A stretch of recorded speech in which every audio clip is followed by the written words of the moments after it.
Hello friends, this is another tutorial in the series of DHTML. Today we will learn about creating custom objects in DHTML.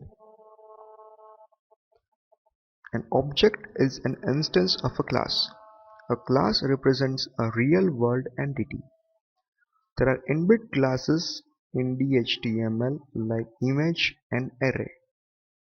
Date is also an inbuilt class. There are two types of class that can be instantiated. The first object is parameterless and the other needs to have parameters to instantiate it.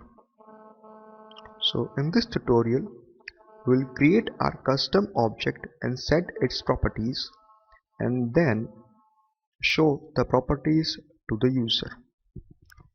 In DHTML, declaration of custom object is similar to a function.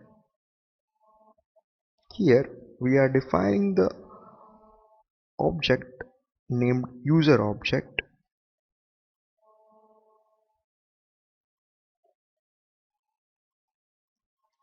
That's it.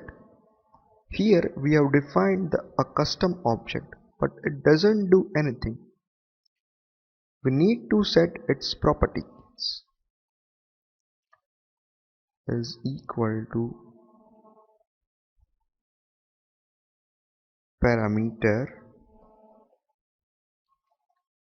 this dot last name is equal to Smith. So what we are doing is assigning the first name property to the parameter and the last name property to Smith. So this is our custom object.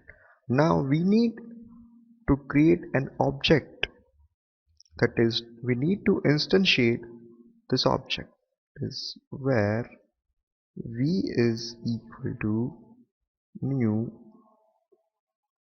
user object John.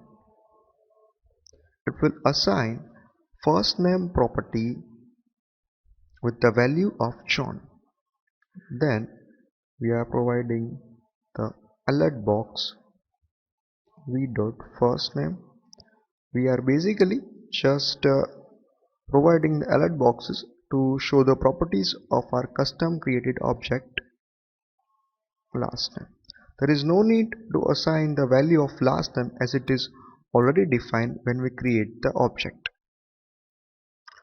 Then we end the script tag. Then when preview the script into the browser, the output will be like this. So this is the alert on the first name and this is the last name. So it was a tutorial about creating custom objects in DHTML. Thank you.